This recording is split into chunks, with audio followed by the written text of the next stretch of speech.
Hi, and welcome to Teach Star, and today we're probably discussing the most difficult thing to do as a teacher, staying relaxed. Now, what I mean by relaxed is that you can have the most chaotic classroom environment with people screaming and people running around, and yet you are calm, you are relaxed, you are at zen with yourself, or whatever you want to put it, however you want to put it.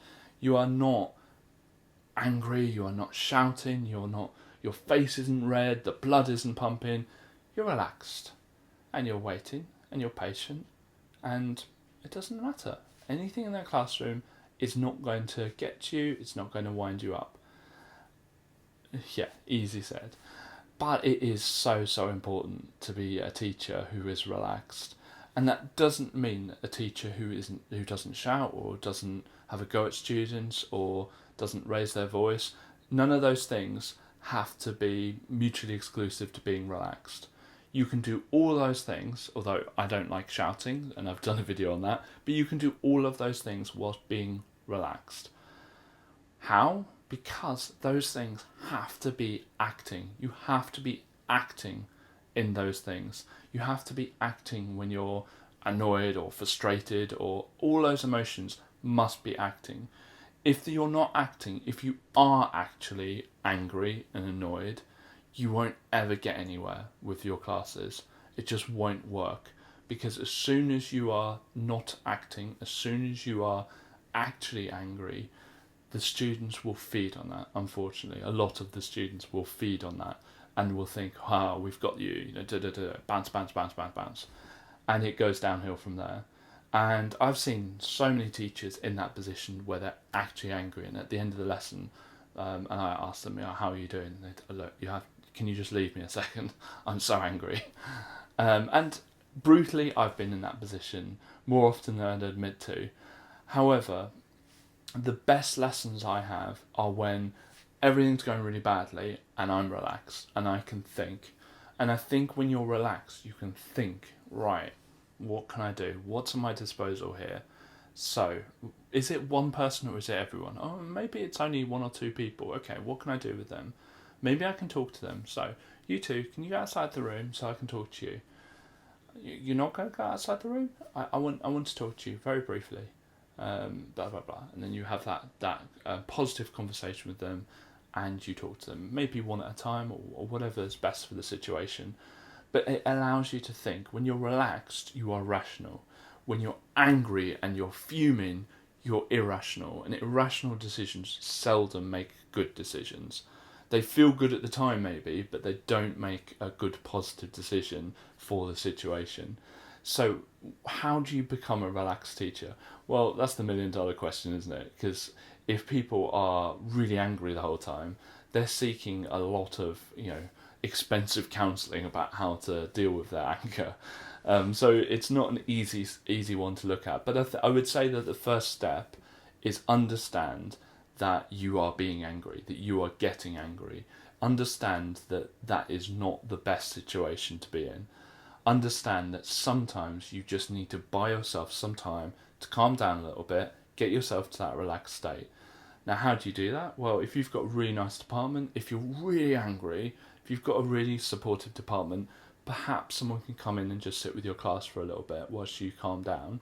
And I've done that before. As a head of maths a few years ago, I used to do that. I used to go in and just settle the class down and give the teacher some time. If it's less than that, if you're just getting a bit angry, then try and find a way of getting yourself out of that situation and say, right, guys, I want you to sit down, I want you to get started, and I'm just going to sit here till you've done that.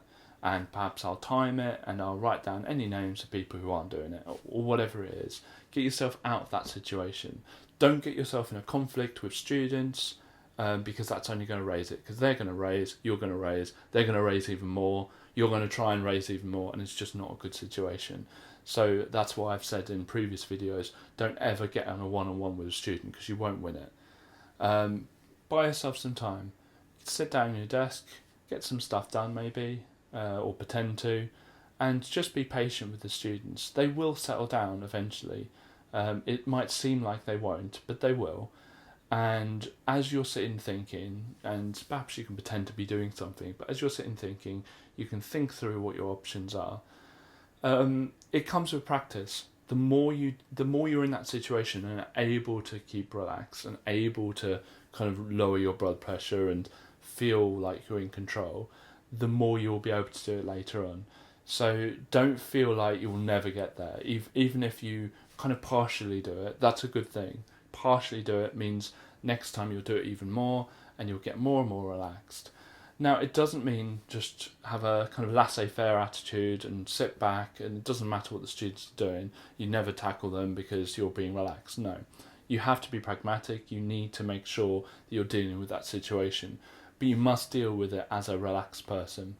And, and if you need to raise your voice, you do it from a relaxed person's position. You're acting. You're an actor in a West End play or, a play in London. I don't know, where is it in London? They're all over the place, the theatres. West End is London. Broadway I was thinking about in America. Anyway. And you're on stage, and no actor's actually angry who's on stage because they wouldn't be able to maintain that for all the productions they do. I mean, they probably do 2 a day, 6 days a week, or whatever it is. They could never actually be angry. They'd be going, driving themselves mad. They're all acting, and as a teacher, you need to be acting too, and have your relaxed inside, and maybe a little bit feisty outside. Maybe raise your voice a little bit. And maybe seem really disappointed, but you're not actually disappointed. Like you understood that student was going to do that, so you're not actually, unfortunately for the student, you're not actually disappointed. But yeah, just try and get that state. I mean, if you've got any suggestions, please write them down in the comments about how you stay relaxed even in the most difficult of situations. Thank you. Thank you very much for watching this video. If you want to see more from us, please click subscribe. We release videos every single weekday at 5 o'clock in the evening. Thank you.